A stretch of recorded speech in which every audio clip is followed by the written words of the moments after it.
Nama saya Andri Prayitno, saya mahasiswa pasca sarjana filsafat UGM. Saya berprofesi sebagai kepala madrasah di Sanawiyah Darul Ulum 2 Sinar Melati di Sleman. Berapa fenomena yang saya masih membingungkan di tengah masyarakat kita saat ini, terutama umat Islam, itu sering sekali terpecah belah. Yang pertama berhubungan dengan sholat menggunakan masker atau tidak, berhubungan dengan prokes, itu masih sangat di masyarakat masih sangat minim sosialisasi dari pembuka agama mungkin, atau ada solusi konkret yang bisa diberikan kepada masyarakat terutama umat Islam yang terus bahkan di kompleks saya sendiri itu antara satu sama lainnya memutuskan silaturahim karena memaknai prokes ini. Nah, gitu. Termasuk juga pelarangan sholat ibadah-ibadah yang lainnya. Nah, tanggapan dari para asatidz mohon sekali karena ini memecah belah. Ada yang bilang konspirasi dan lain-lain, mohon diluruskan agar mungkin bisa satu kesepakatan antara protokol bumi dan protokol langit itu bisa sejalan seperti yang Prof. Hamid sampaikan tadi. Terima kasih. Itu saja, mohon pencerahannya. Assalamualaikum warahmatullahi wabarakatuh. Waalaikumsalam warahmatullahi wabarakatuh. Sangat strategis sekali ya pertanyaannya. Seorang filsuf, tapi bangga juga saya kepala madrasah. Insya Allah 2 jempol. Untuk Mas Andri. Kedua, silakan siapa? Al Faisal. Silakan. Assalamualaikum warahmatullahi wabarakatuh. Waalaikumsalam warahmatullahi wabarakatuh. Lebih kurang mungkin sama dengan yang disampaikan sebelumnya.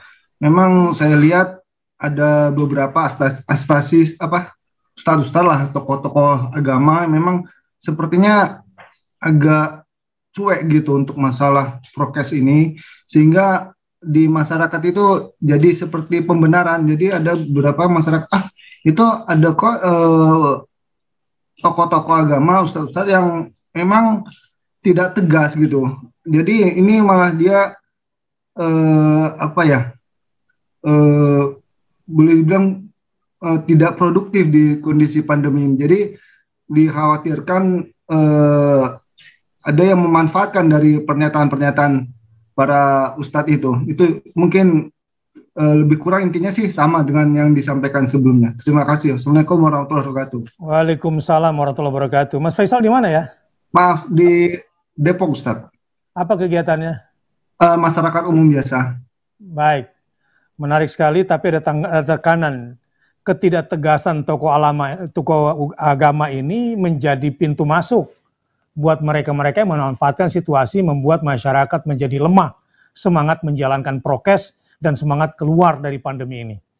Menarik sekali, nggak apa-apa ya para asiters ya, kita dengarkan dulu curhatan umat ini, supaya apa yang kita sampaikan tidak salah rekomendasi. Ya ibarat dokter, kita anamnesa dulu nih sementara. Ya begitu Dokter Nanung. Baik, gitu ya. Betul, Ustaz. Yang ketiga, silakan dari Sri Mariani.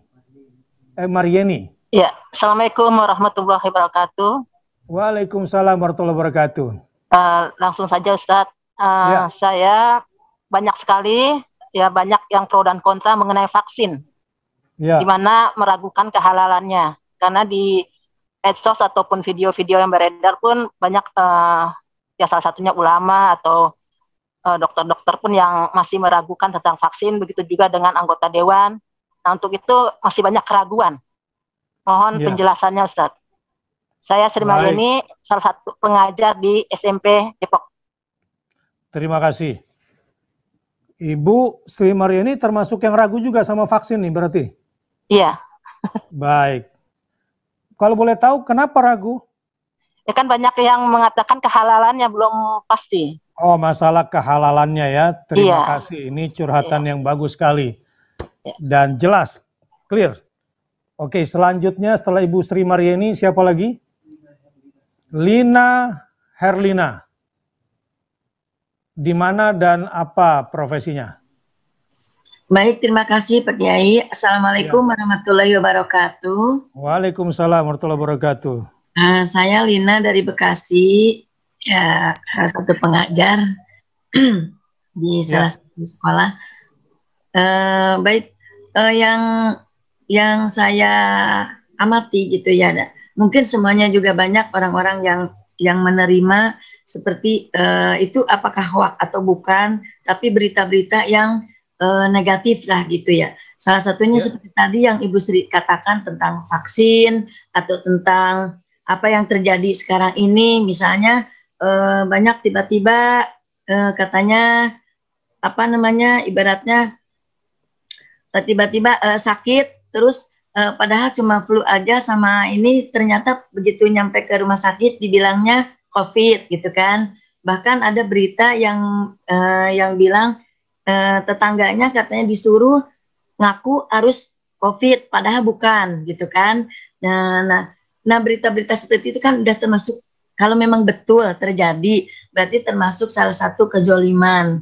Nah yang saya harapkan gitu ya, terus, selain mungkin doa gitu ya, bagaimana apakah sudah atau belum ini juga ya, mudah-mudahan sudah, bagaimana para ulama, para tokoh-tokoh masyarakat, beserta juga mungkin para pejabat atau ini yang ini bersatu gitu untuk mencari kebenarannya. Kalau memang benar itu yang terjadi itu kejoliman, yuk gitu bagaimana caranya supaya mengingatkan mereka, jangan sampai meresahkan masyarakat gitu.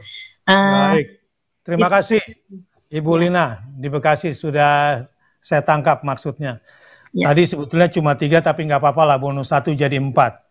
Nah, inilah sedikit observasi kami bersama Bapak Ibu sekalian dan partisipan agar kami mendengar langsung dan tidak salah resep. Yang lain antri ya.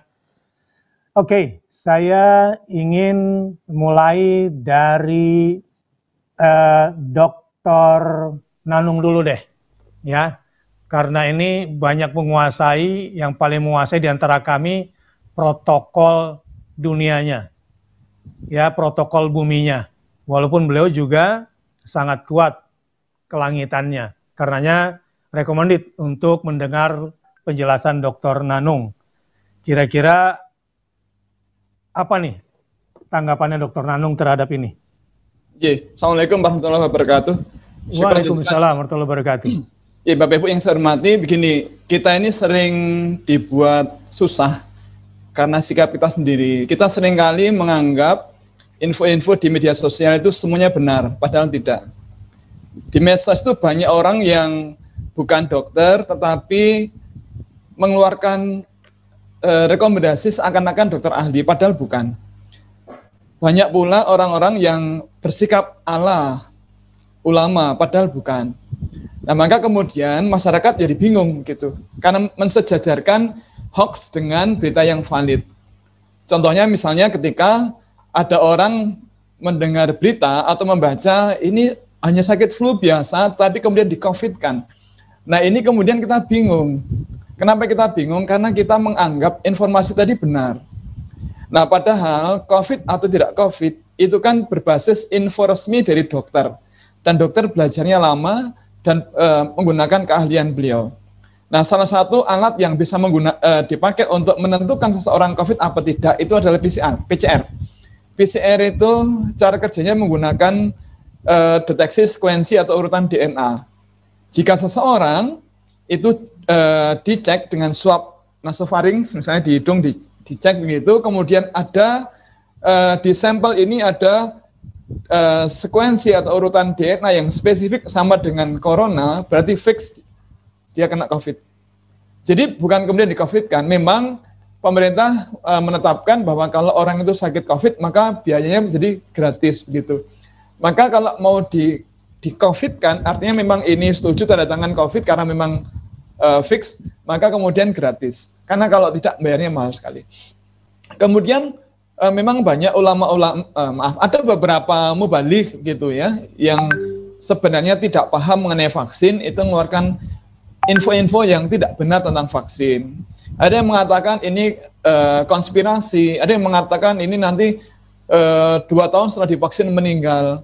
Ada yang mengatakan ini isinya babi, padahal yang bersangkutan bukan ahli vaksin, bukan dokter. Ternyata mereka ketika ditabayuni hanya mendengar dari atau membaca dari medsos, dan ternyata itu hoax. Ya. Contoh mudah misalnya ada orang mengatakan, nah ini kan ada berita ini kalau orang divaksin maka 2 tahun yang akan datang akan meninggal. Nah mari kita lihat berapa orang jamaah haji yang sudah divaksin sejak tahun-tahun yang dulu dan berapa yang meninggal. Ternyata tidak ada yang meninggal gara-gara vaksin. Nah ini banyak hoax yang semacam itu. Nah oleh karena itu autokoreksi untuk kita semuanya, mohon ketika ada berita heboh kita tabayun, karena tabayun itu bukan nasihat ulama, tapi itu perintah Allah. Kewajiban untuk cross check, untuk double check ketika ada info-info yang heboh adalah kewajiban dari Allah Subhanahu wa taala. Dan kalau kita tidak kita ikuti itu, maka kita menjadi galau, jadi risau, menjadi bingung karena kita terlanjur mempercayai berita-berita yang bohong. Nah, oleh karena itu, mari kita autokoreksi. Kalau kemarin masih galau dengan info di medsos, maka mari kita biasakan ketika ada berita heboh kita tabayun. Cara yang paling gampang adalah dengan minta tolong Google atau Yahoo. Kemudian kita ketik 3 atau 4 kata kunci. Kalau kita ragu-ragu, pertama ketik hoax. Kemudian 2-3 kata kunci. Misalnya begini, kita mendengar katanya ada ahli yang mengatakan bahwa ada fenomena ADE yang menyebabkan mutasi genetik misalnya ya pada vaksin COVID. Nah kita cek, kita ketik hoax vaksin ADE, pasti nanti akan muncul klarifikasi dari lembaga-lembaga yang kredibel. Dan kalau ada banyak sumber maka itu fix valid ya. Tapi kalau kemudian tidak ada keterangan, bisa jadi itu benar. Nah oleh karena itu jangan lagi kita mudah diombang-ambingkan informasi yang tidak jelas sehingga kemudian kita ragu-ragu. Mohon maaf, contoh yang paling mudah adalah di Yogyakarta itu ada rumah sakit PKU Muhammadiyah. Nah, PKU Muhammadiyah itu di seluruh wilayah ternyata vaksinasi menggunakan AstraZeneca. Berarti AstraZeneca itu secara keamanan dia aman, secara kehalalan dia halal. Nah, tadi sempat disinggung ada yang mengatakan tidak halal. Nah, siapa yang mengatakan tidak halal? Apakah orang ini dokter atau ulama yang dalam satu majelis? Nah, kalau di Indonesia kan kita mengerucutnya pada Majelis Ulama Indonesia. Nah, MUI misalnya sudah menyatakan bahwa vaksin Sinovac itu halal. Kemudian vaksin AstraZeneca itu haram tetapi boleh. Nah, haram tapi boleh itu maknanya adalah boleh. Kalau ulama mengatakan tidak boleh, maka fatwanya adalah haram dan tidak boleh digunakan. Tetapi kalau fatwanya adalah haram tapi boleh, itu maknanya adalah boleh. Dan kita jangan ragu-ragu lagi.